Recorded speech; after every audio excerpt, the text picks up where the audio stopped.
أعوذ بالله من الشيطان الرجيم بسم الله الرحمن الرحيم الحمد لله والصلاة والسلام على رسول الله وعلى آله وأصحابه وسلم. Give thanks to Almighty Allah. We glorify His name. We ask for Allah's mercies and blessings upon the Prophet Muhammad, his household, and his companions. We ask Allah subhanahu wa ta'ala to grant us beneficial knowledge and to benefit us with what we learn. Ameen. Today, inshallah, we'll continue with our tafsir of Surah Al-Fatiha, where we're at verse number 5, where Allah subhanahu wa ta'ala says, where the Quran says, Iyyaka na'budu wa iyyaka nasta'een. Iyyaka na'budu wa iyyaka nasta'een. You alone do we worship, and from you alone do we seek help. Iyyaka na'budu wa iyyaka nasta'een. This verse is recited in various forms, whereby Iyyaka, starting with the alif and hamza, can also be Iyyaka. So that would be an alif and hamza with a kasra sign. The first one, Iyyaka, alif hamza with kasra sign, Iyyaka. Then you can have alif hamza with fatha sign, Iyyaka. And you also have people who replace the alif hamza with an ha, and it will be Iyyaka or Hayyaka. Iyyaka. There are some people who also recite it as Iyyaka. So one variation is with the ya, with the shadda, where you have Iyyaka with an emphasis on the ya. Iyyaka na'budu. Some people recite it without the ya, without the shadda on the ya, thereby without emphasis on that ya, making it Iyyaka. There's a difference between those two. Iyyaka means you alone, specifically you. You. But when you say Iyyaka without the shadda, without placing emphasis on that ya, you're saying something different. Iya means do shams, the ray, the rays from the sun, or the sun itself. So iya, the word that is used for the sun, or for the rays of the sun. So when you say Iyyaka na'budu, you're basically saying Shamsaka na'budu. We worship your sun, or we're worshiping the rays from your sun. So this is why we're careful in our recitation and we recite properly. So the correct recitation would be with the shadda on that ya, meaning placing emphasis, making that emphasis clear. So Iyyaka na'budu. And as we also know that the shadda sign means that there are the letters, that letter that has the shadda on it, there are two of it. That is, the ya that has a shadda on it, there are two ya. One of them, the first one, has a sukun, and the second one carries the actual vowel. In this case, the fatha sign. And we do an amalgamation of both of them, we bring them into one another, joining them together, makes it a shadda on top of, makes it one, and then put the shadda on it. So make Iyyaka. So again, correct pronunciation, Iyyaka, which would mean you specifically,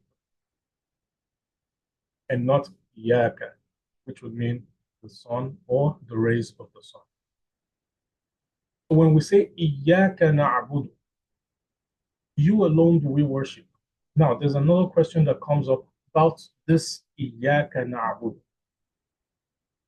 Na'budu, for those who are studying Arabic, and anyone can answer this on the call. In fact, let's make it open. Na'budu, what kind of kalma is that? Na'budu, what kind of kalma is it?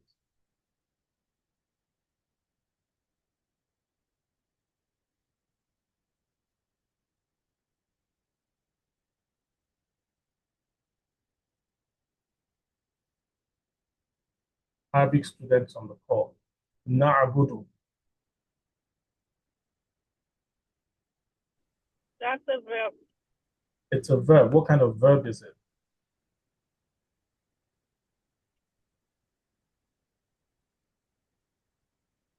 The present tense. The present tense verb. Present tense verb. Na'budu.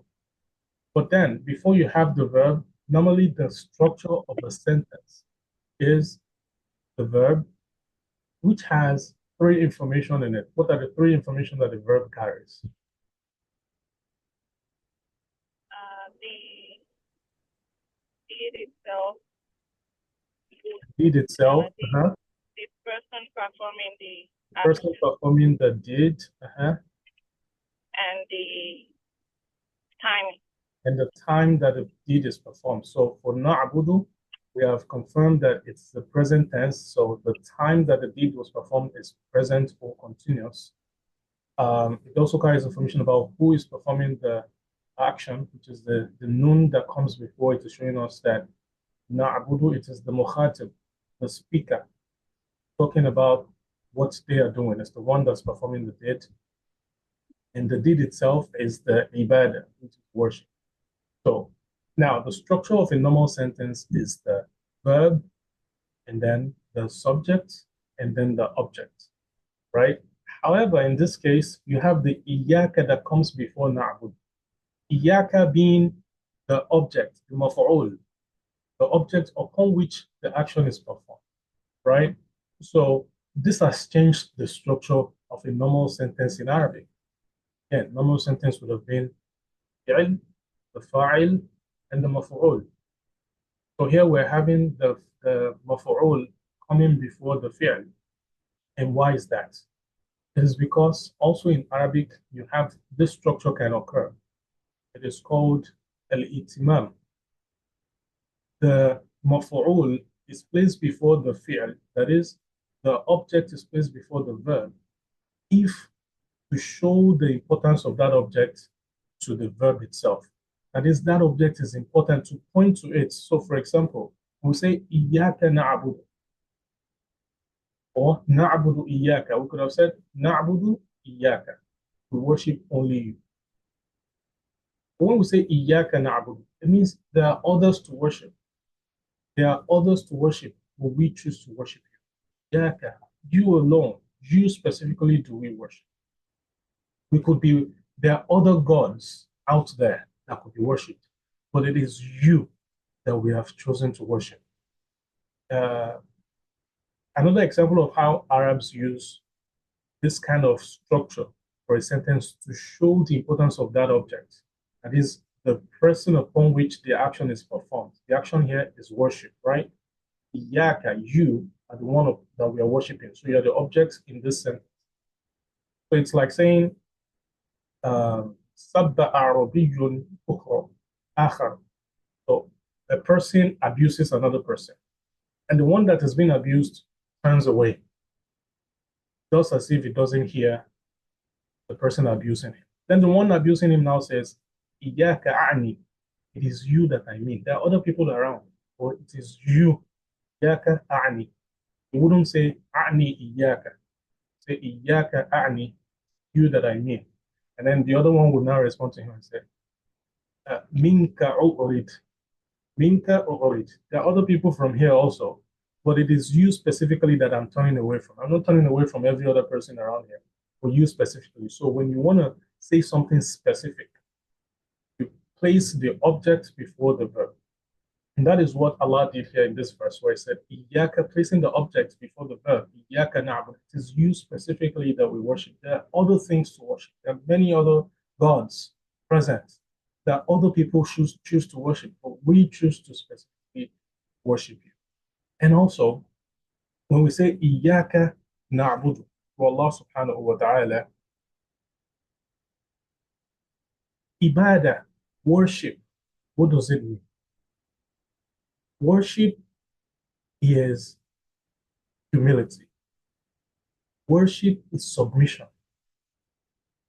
Worship is submission,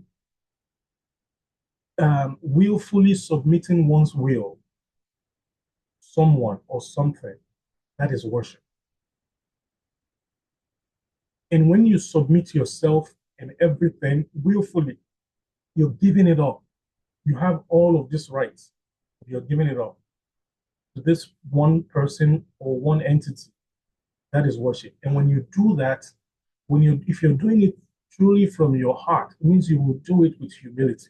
You will not wake up tomorrow and claim, how can I be bowing to God when I myself am God? If you say that, you're no longer worshiping, you're no longer submitting yourself to that entity. If you submit yourself to an entity, you are going to humble yourself in front of that entity. You are going to be at the highest level of humility with that entity. So that is what ibadah entails. When we say to Allah, Iyyaka na'budu wa iyyaka nasta'een. And it is from you. When we say wa iyyaka, and it is from you specifically, nasta'een, that we seek help, that we seek assistance. Again, we're saying specifically from him because there are also other things that people seek help from. There are other things out there, other places, other entities, other names that people call to seek help from. But we're saying to Allah, Iyyaka nasta'een. You specifically are the one that we ask for anything that we need. Every time. Now look at the Surah Al-Fatiha from where we're coming from. Alhamdulillahi Rabbil Alameen. All of the verses before we go to Iyyaka na'budu wa iyyaka nasta'een has been describing Allah in a third person manner, like he's not present, like we're talking about him to someone else, saying Alhamdulillahi Rabbil Alameen. Glory, praises, adoration to Almighty Allah, the Lord of the world. It's not like we're talking to him yet, right? And we say Ar-Rahman Ar-Rahim. The Allah that we're talking about is the most beneficent, the most merciful. Maliki Yawmiddin. The Allah that we're talking about is the owner of the day of Qiyamah. It's the one that's going to be on top of the affairs on the day of Qiyamah, on the day of recompense. Now we're saying Iyyaka na'budu. Now we're facing Allah. We're using the Damir of Al-Mukhataba. The Damir Al-Mukhatab, like, is the second person singular. Iyyaka. Iyyaka na'budu. You alone do we worship. Wa iyyaka nasta'een. And from you alone do we seek. Now, another question. Why we say na'budu and nasta'een? Who are the we?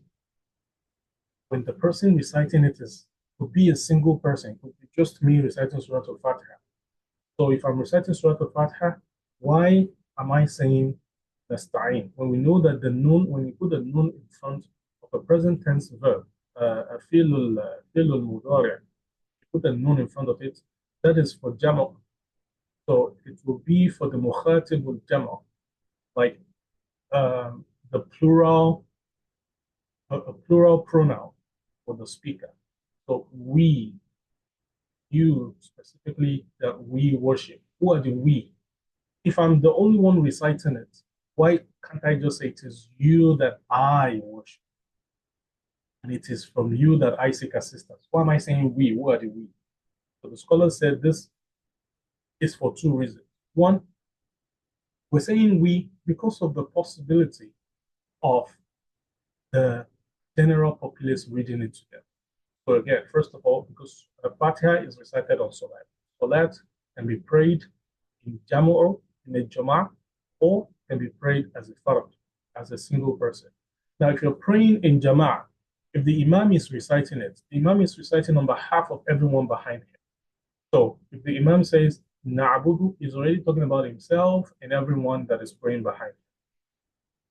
And the Quran, it cannot have two versions, right? So it already encompasses when you're praying together or when you're reciting the surah together, then it already covers all of you. If you're the only one that is reciting it, it still covers you. But we have made it general so that when you are together, it covers all of you. If Allah had revealed the Quran and He has said, Iyyaka a'budu wa iyyaka asta'een, whenever you are reading, then it would have been compulsory on every single person on Salat to recite it individually. But because it already comes as a general, that's why it's not necessary for everybody to read it. And when the Imam reads it, already covering everyone else that is with him.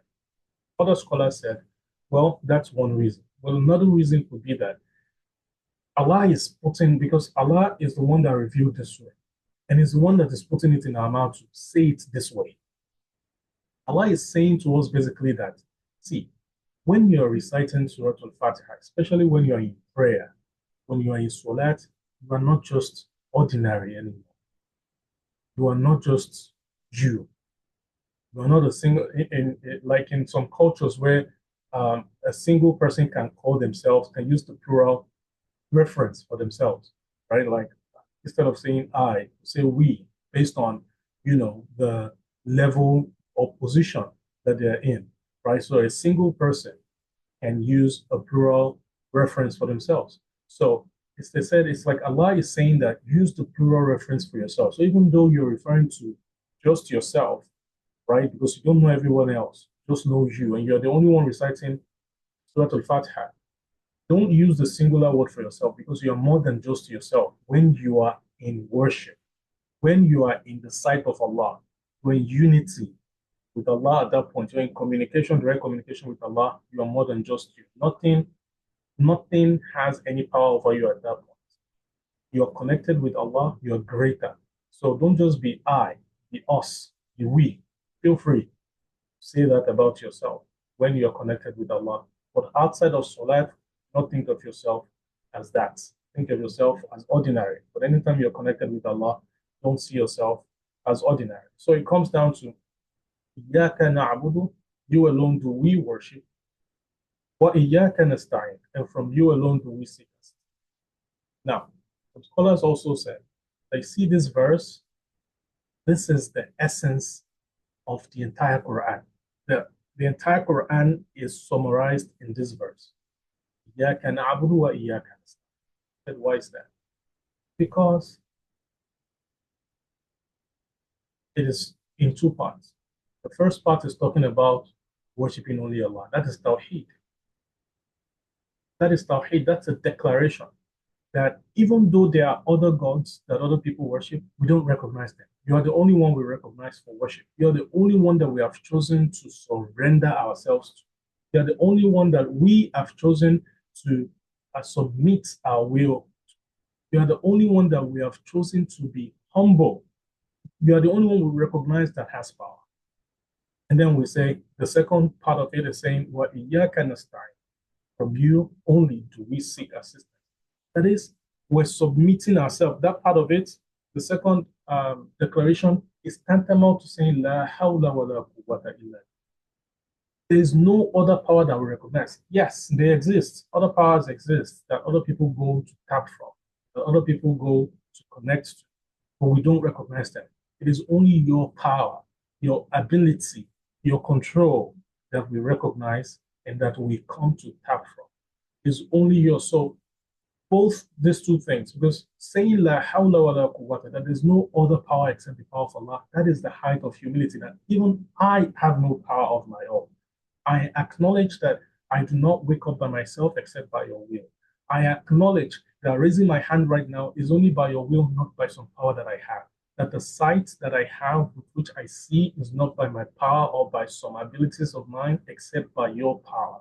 That I acknowledge that all power belongs to you. That is submission to the will of Allah subhanahu wa ta'ala, and that is Islam.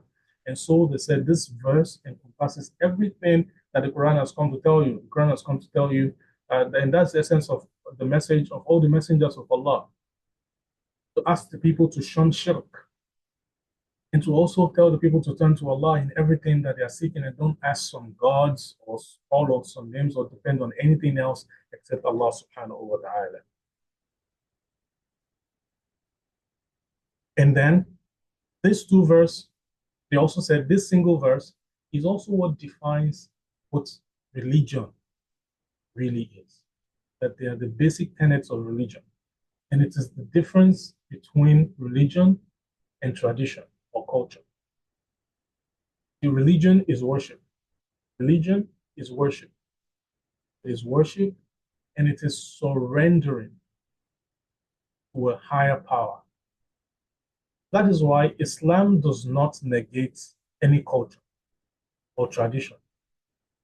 Islam is not a culture and it's not a tradition. It is everything that has to do with worship and submission to Allah and acknowledging the power of Allah, not giving the right of Allah to anything else besides Allah. That is religion. Culture is the way that you live your life. Religion tells you to be a good person. Culture determines how you go about being a good person. Religion tells you to be respectful. Culture is how the modality or the framework upon which you are being respectful. So religion sets the guideline. Culture sets the pace for implementation. That is why what is respect in one place? Again, religion has just told you be respectful, be humble. What is humility in some culture is not humility in other culture. So that is why you have those differences in culture, but there exists humility in different cultures. So as long as you are humble in that particular culture or in the ways and manner that humility is defined in that specific culture, you have fulfilled the right of religion. Because all religion cares about is that you are humble or that you're respectful. So whatever respect or humility means in your culture or in any particular culture that you have chosen, you have fulfilled the right of religion. And if you're doing it in the way and manner of the culture within which you reside, you have also fulfilled the right of the culture. But if you are residing in a particular culture and you are being humble in the ways and manner of another culture that is alien to the culture where you currently reside, you are fulfilling the right of religion, but you are not fulfilling the right of the culture where you reside. So you have to find the balance between both of them. Fulfill the right of religion and fulfill the right of the culture where you reside. But in any case, while you can get away with not fulfilling the right of the culture, you cannot get away with not fulfilling the right of religion. You must strive as much as possible to always fulfill the right of religion by obeying the rules and the guidelines set by religion. And all over the world, no matter the culture, there's always something in that culture that fulfills the right of the religion. And if there's anything in any culture that goes against the tenet of religion, you have to cut it off. The religion would be placed above the culture or the tradition in that consideration. Wherever there's something in a culture that negates one of the guidelines that is set by religion, you have to cut that off. So again, saying that Iyyaka na'budu wa Iyyaka nasta'een form the basic tenets of what is called religion, because it talks about worship and also declaration of worship, specifically to Allah subhanahu wa ta'ala, that is declaring Tawheed. And it also enunciates what we bring together to say, La hawla, there's no power, wa la quwwata illa billah. See, La hawla wa la quwwata illa billah is what Allah subhanahu wa ta'ala showed Fir'aun when he sent Musa to them. Show that there might be other power that you see, that you believe in, but none of them is like that of Allah. So truly, there is really no power except that of Allah. So when the magicians came and they threw down their magic and all of that, and it turned to whatever it turned to, that proves that yes, they have power, but the source of their power is small in the sight of the power that is the source, whose source is Allah subhanahu wa ta'ala. That is why when Musa dropped his own stick, swallowed everything that they had. That is the power from where Musa's stick sourced its power is greater than the one where the magician sourced their power. So that is la hawla wa la quwwata illa billah. That is worship, where there's no other power anywhere. There's no Shango, there's no anything anywhere except that of Allah. And that is what religion is. So we're trying to clarify between culture and religion. Islam does not come to erase any culture, but anything in a culture that negates what Islam as a religion has brought has to be shelved in favor of Islam as a religion. Now, having said that, the next verse, Allah subhanahu wa ta'ala said, Ihdina sirat al-mustaqim. Ihdina sirat al-mustaqim. Guide us to the straight path. Some people say, guide us to the right path. However, in Arabic, when we say as-sirat, sirat means at-tariq, path, like a roadway or a pathway. So because the sirat is used for any road or any path, and there are different kinds of roads, there are different kinds of pathways. So you can be walking on a street or on a pathway. Pathway can be crooked, and the pathway can be straight. That is why in Arabic, when they talk about pathways, because pathways or roads can be either straight or crooked, you have to clarify. So uh, it can be siratun mu'awwaj, or it can be siratun mustaqim. Either it is a crooked path or it is a straight path. So Allah clarified it, not just any path. I'dina siratal mustaqim. Guide us to the straight path, the path that it doesn't have any crookedness. It does not wobble side to side. The Prophet Muhammad sallallahu alaihi wasallam, when he talked about as-sirat al-mustaqim, first of all, the scholars try to describe what sirat al-mustaqim means. So a part of the scholars said, there's an hadith of the Prophet Muhammad sallallahu alaihi wasallam where he says, as-sirat al-mustaqim al-Quran. The what is considered the straight path that Allah subhanahu wa ta'ala intended in this verse that we should be asking for is the Quran, and guide us to the Quran. Guide us to the Quran. And that is because the Quran is everything that we need as a source of guidance. Before the Prophet Muhammad sallallahu alaihi wasallam was sent as a messenger, we know that all the time that Allah sends a messenger, Allah sends a messenger, and someone tell us why Allah sends messengers. We know there are prophets and there are messengers. All right? But specifically, whenever Allah sends a messenger, it signifies one thing. What is that?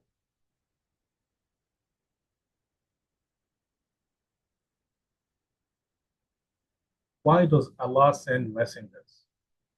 Or when?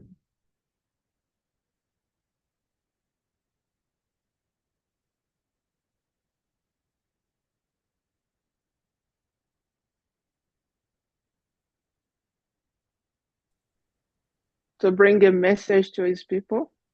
Yes, well, what message? The message of Islam. Not Or the necessarily. message of oneness, the message of the oneness of Allah. Right. So whenever Allah sends a messenger, it signifies that at that point in time, people have deviated from Allah's path. People have started worshiping something else besides Allah subhanahu wa ta'ala. And that's why Prophet Nuh was the first prophet, was the first messenger that Allah sent. He was a prophet and he was also a messenger. Because then that is the first messenger that Allah sends to humans. And that is the first time that it became clear they were already worshiping other humans that had come before them, that they had immortalized, and Shaitan had confused them to thinking that the immortality, they are immortalized so that they should be worshipped, or that they should be asked for favors, and that whatever favor that is asked of them would be given to them. So Allah sends messengers whenever people are deviated from his path, to redirect them, to remind them of the oneness of Allah subhanahu wa ta'ala. Remind them that there's no other God. It is Allah that is worthy of worship. It is only Allah that you should be worshiping. He's your creator. If you don't worship Allah and you worship something else, you're giving that which is the right of Allah to something else. It means you are being ungrateful to Allah subhanahu wa ta'ala. Because think about all of these things that He has given you.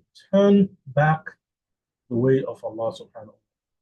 And so Allah sent messengers, time to time, Prophet Nuh, Prophet Ibrahim, Prophet Musa, Prophet Isa, alayhi salatu wasalam, and then Prophet Muhammad sallallahu alaihi wasallam. When the Prophet Muhammad sallallahu alaihi wasallam came, and Allah revealed the Quran to him.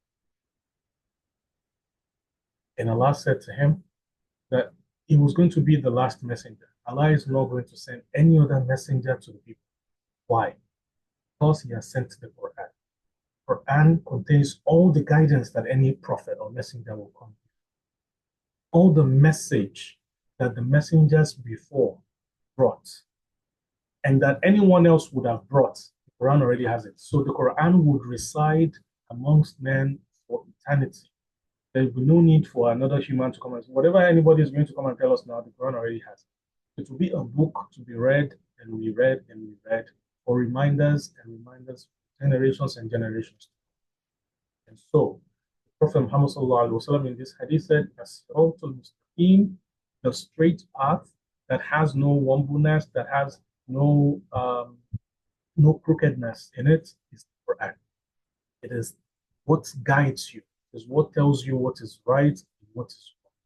It is what tells you what is the light and what is darkness. It is what tells you what is your reward for doing this. It tells you everything that you need, that you're going to need for guidance. And so, some other people said, As-Sirat al-Mustaqim is the religion Islam itself.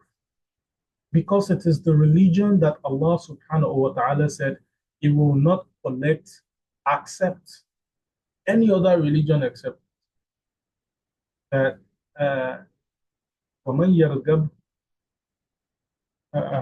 whoever brings another religion besides Islam, then yuqbala min. Allah will not accept it.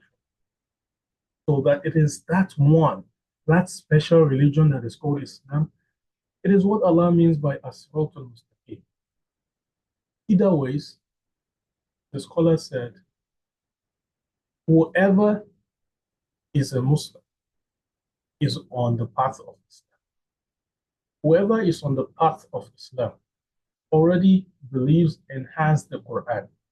So whether As-Sirat al-Mustaqim means Al-Islam or it means Al-Quran, some other scholars said it means other things. But then all of whatever they said it means connects together. Some of them said it means the Prophet Muhammad sallallahu alaihi wasallam. That As-Sirat al-Mustaqim means the Prophet Muhammad himself sallallahu alaihi wasallam. Some said, no, it means the Prophet and the Khulafa after him, the Caliphs that took over the affairs of Islam after the Prophet Muhammad sallallahu alaihi wasallam. So the scholars brought everything together and said they're all connected. If you're a Muslim, you believe in the Prophet Muhammad sallallahu alaihi wasallam, you must have followed his caliphs, the ones that took over the affairs of Islam after him. You're already on the path of Islam. And you believe in the Quran, you accept that it is from Allah, and you listen to the words in it. If either of them is As-Sirat al-Mustaqim, you are still on the path, and you are fine, and it is okay. The Prophet Muhammad sallallahu alaihi wasallam, in another hadith, he said, ضرب الله مثلا صراطا مستقيما. That Allah gives an example of a straight path. وعلى جنبتيه الصراط ثوران. On the two sides of this straight path, there are walls. There's a wall on the right side of the path. There's a wall on the left side of the path. فيهما أبواب مفتحة. In this wall, you have different doors. The doors are open. The doors are open. There's a wall on the side of the road. The doors are already open. Different doors at different points on the road. So if you're walking on that road, you're seeing doors on your left and on the right. And the doors are open. وعلى الأبواب سطور مرخات. On each door has like a curtain. Let's call it a curtain. A curtain that is very free flowing. So the curtain is not static. It is free flowing. It is easy. If you look very hard enough, like if breeze is blowing the curtain on the door is open and breeze is blowing, so the curtain is shaking back and forth. So he said, وَعَلَى بَابِ الصِّرَاطِ دَاعٌ. And at the door of this road, when you want to enter this straight path, at the door, there's a caller. There's someone who's making an announcement at that door. The person is saying, Ya ayyuhan nas, O you people, you humans, udkhulu sirata jami'an, enter the path, come into the straight path. All of you, come onto the straight path. وَلَا تَعَوَّجُوا, not deviate. Do not be crooked in your ways. Come straight into it, and you will find that it is straight, and you just keep going straight down and do not branch anywhere. Just keep going straight down. Once you get on the path, follow the path, will lead you straight to where you need to go. وَدَاعٌ يَدْعُو مِنْ فَوْقِ الصِّرَاطِ. And then you have another caller, another announcement, someone else that's giving an announcement. This one is already inside. Once you enter, there's a person that's announcing, that's calling everyone, come inside. Now, once you are in, there's another person there's another caller that is just there. He's watching. فَإِذَا أَرَادَ الْإِنسَانُ أَنْ يَفْتَحَ شَيْئًا مِنْ تِلْكَ الْأَبْوَابِ. While you're inside, if a person tries to touch the curtain, you have these doors and you have this curtain that is flowing. If a person just tries to look through the door or try to shift the curtain to see what's on the other side of the door, this announcer, this caller that's inside, will call out to that person, hey, you, stop that. لا تفتح. Don't open that curtain. فإنك إن فتحته تلجه. If you open the curtain, you'll be drawn into it. If you open the curtain, you'll be drawn into, the door is already open. So the way is open, just shift the curtain like this. You'll be drawn inside. You don't wish to go in, but once you touch the curtain, you'll be pulled in. Then he said, in this example, this metaphor, as-sirat, the straight path that we're talking about is Kitabullah, is the Quran. It is the words of Allah that calls you to the path, the straight path. It is the words of Allah that is calling you. فَالدَّاعِي وَذَلِكَ الدَّاعِي عَلَى رَأْسِ الصِّرَاطِ كِتَابُ اللَّهِ. Okay, all right. فَالصِّرَاطُ الْإِسْلَامِ. See, the path that we're talking, that the caller is asking you, that everyone, all humans, come into the straight path. That path is Al-Islam, the religion of Islam. وَالصَّوْرَانِ حُدُودُ اللَّهِ. See, the walls on either side of the road, they are the lines of Allah that you should not cross. They are the things that Allah has called haram. Don't do it. Those are the walls in the example that we gave earlier. They are the things that Allah has commanded against.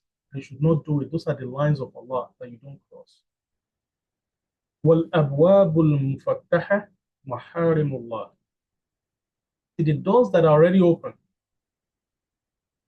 they are the things that Allah has forbidden. That is on the other side of the door, forbidden things. There's a wall that's already covering you from the other side. What's on the other side are the things that Allah has forbidden. And the doors to the things that Allah has forbidden is open, just covered by a thin curtain. It's easy for you to move the curtain, but once you move the curtain, you're drawn into it. وَذَلِكَ الدَّاعِي عَلَى رَأْسِ الصِّرَاطِ. See, that person that's at the entrance of the path, person that caller, that announcer, that is Kitabullah. It is the Quran. Is the one that's calling you to come into the straight path. وَالدَّاعِي مِنْ فَوْقِ الصِّرَاطِ وَاعِظُ اللَّهِ فِي قَلْبِ كُلِّ مُسْلِمٍ. Then the one that is inside, that when you're trying to open the curtain, it calls you back to say, if you touch that curtain, you'll be drawn into it. It said, it is the color of Allah that resides in the mind of every Muslim. That thing that we call conscience or inner voice. Well, that some people say, "Me alone, tell me something." So this is da'i Allah allazi fi qalbi kulli muslim. It is the color of Allah that resides in the mind of every Muslim. It is the one that is speaking very loudly to you from within you whenever you're about to cross the line, whenever you're about to do something that is a sin, something that is wrong, something that Allah subhanahu wa ta'ala will be angry at you for. That voice that you hear within you, that is the voice that is in the example that cautions you from touching the curtain. It tells you if you touch that curtain, you will be drawn into. Don't look at the things behind the wall. Just keep going on the path. You just go. Don't branch to the side. Don't try to see what's behind the curtain. That is that voice that you hear in your heart that you should listen to, because that voice, that is They describe it as al-wa'iz min Allah. It is a preacher from Allah. It is Allah that sends that voice to you, to preach to you, call you back, to hold you back. You call it any name you like, call it conscience, call it an inner voice, call it some, whatever you call it, know that it is a messenger from Allah to you, caution you and hold you back and stop you from doing what will destroy you. And then finally, to answer the question that a lot of people usually ask, that for Muslims, they claim that Islam or the Quran or whatever they claim is the meaning of As-Sirat al-Mustaqim. And we have said, if you're a Muslim, you already believe in the Prophet Muhammad. So if the Prophet Muhammad is the Sirat al-Mustaqim, you're already on the path. If the Quran is already Sirat al-Mustaqim as a Muslim, you already believe in the Quran, you're already on the path. You read the Quran, you listen to the words in it, you're already on the path. So if Islam is the Sirat al-Mustaqim, you're already Muslim, so you're already on the path. So people will ask you, so if you're already on the path, why do you always have to ask, Ihdina Sirat al-Mustaqim, guide us to the right path? You'll hear some people who try to challenge religion say that it means that you are not on the path. That's why you are begging God to show you the path, because even you know that you are not on the path. Also, if you're already on the path, why do you need to still be asking God to guide us to the right path? Well, saying that is ignorance. Because as Muslims, first of all, like I explained, Islam is submission. We submit our will, and one of the basic tenets of the religion is the invocation of La hawla wa la quwwata illa. There is no power or might except that of Allah subhanahu wa ta'ala. We believe humbly that anyone can change if Allah wills it. That being on the path where we are, which is Islam, which we believe is the Surat al-Mustaqim, is the straight path, is by the will of Allah subhanahu wa ta'ala. And Allah wants us to always beg Him, even for the things that we already have, which He gave to us, which He can take away.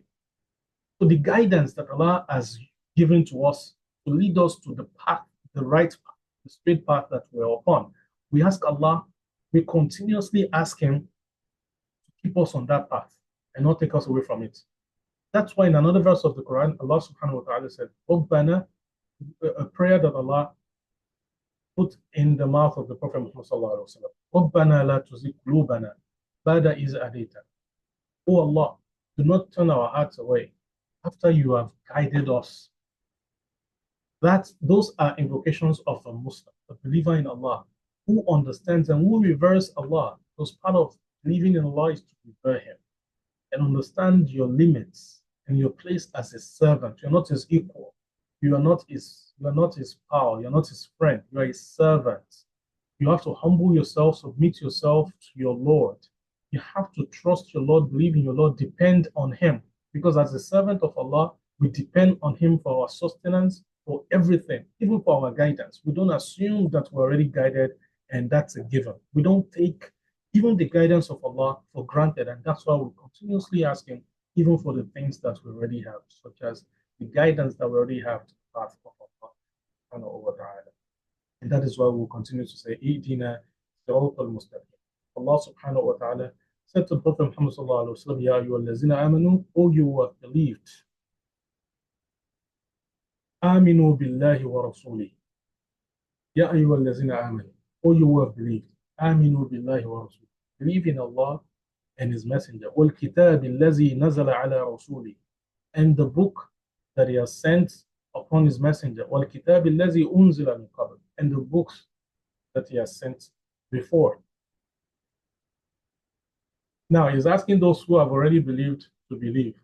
Like, we already believe, why is He saying believe? So it has to be renewed. It has to be continuous. It is a continuous thing that you do. You believe every single day. You don't just take belief for granted that I already believe. No, you believe and you renew your belief and you continue to grow in that belief. Don't take it for granted. And then you also ask Allah for everything. Ask Allah for everything and anything. Allah also commands that you call upon Him and ask Him for everything that you need. And the Prophet Muhammad ﷺ said, you ask Allah for everything, even no matter how small that thing is, no matter even if it is as small as the thread with which you tie your shoelaces. And here we'll stop today, inshallah, and continue on Thursday with the next verse which is the last verse of Surah Al-Fatiha. Inshallah, on Thursday, we will continue from there. سبحانك اللهم وبحمدك نشهد أن لا إله إلا أنت نستغفرك ونتوب. If there are any questions,